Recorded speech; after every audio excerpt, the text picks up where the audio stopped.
یہ ایک common belief ہے کہ مچھلی کے ساتھ دودھ کے استعمال سے یا دودھ سے بنی ہوئی کوئی چیز کھانے کی وجہ سے انسان کے جسم کے اوپر وائٹ کلر کے دبے، جسے ہم پھل بیری کہتے ہیں، وہ بن جاتے ہیں۔ یہ نسل در نسل چلنے والی ایک مت ہے جس کے بارے میں آگاہی بہت ضروری ہے۔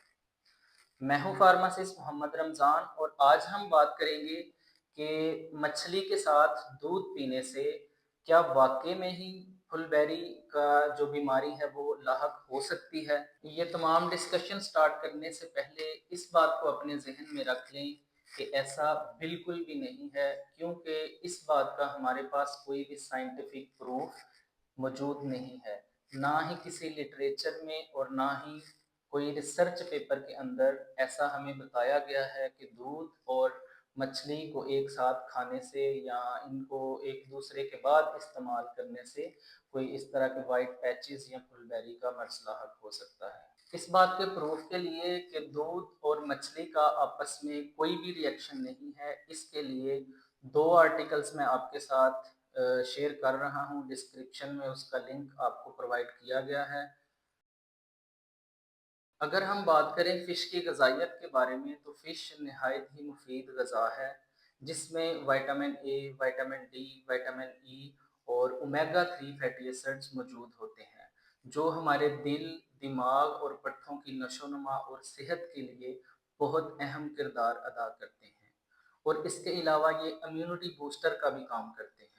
اور دودھ کی افادیت سے بھی کوئی انسان انکار نہیں کر سکتا، کیونکہ دودھ کے اندر بھی کافی مقدار میں پروٹین اور کیلشیم موجود ہوتا ہے، جو ہماری ہڈیوں کو مضبوط کرنے میں اہم کردار ادا کرتا ہے۔ اب سوال یہ پیدا ہوتا ہے کہ دودھ بھی ایک بہت اچھی غذا ہے،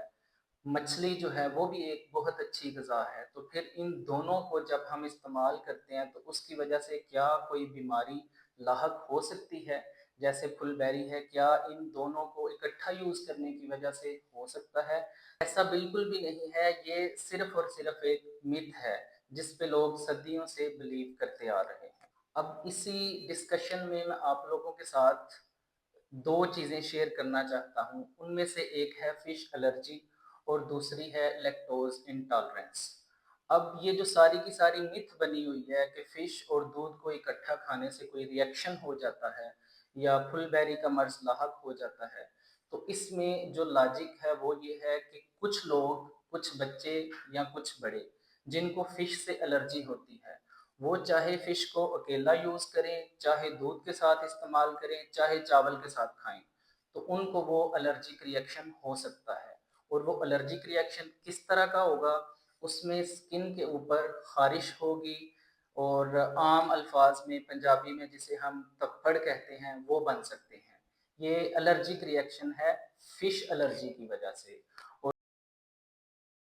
کچھ لوگ ایسے ہوتے ہیں جن کے اندر لیکٹوز انٹالرنس ہوتی ہے، مطلب کہ وہ دودھ کو صحیح طرح سے ہضم نہیں کر سکتے، جب وہ دودھ پیتے ہیں تو ان کے پیٹ میں گیس وغیرہ بن جاتی ہے، اس کے علاوہ ان کو کریمپنگ، پیٹ میں درد سٹارٹ ہو سکتا ہے، یا پھر ان کو موشن لگ سکتا ہے۔ تو یہ دو فیکٹر جو ہیں یہ کچھ نہ کچھ حد تک اس مت کے پیچھے کار فرما ہوتے ہیں کہ جب ہم دودھ اور مچھلی کو اکٹھا استعمال کرتے ہیں تو کوئی ایسا بندہ جس کو فش سے الرجی ہے تو اس کو الرجک ری ایکشن ہوگا،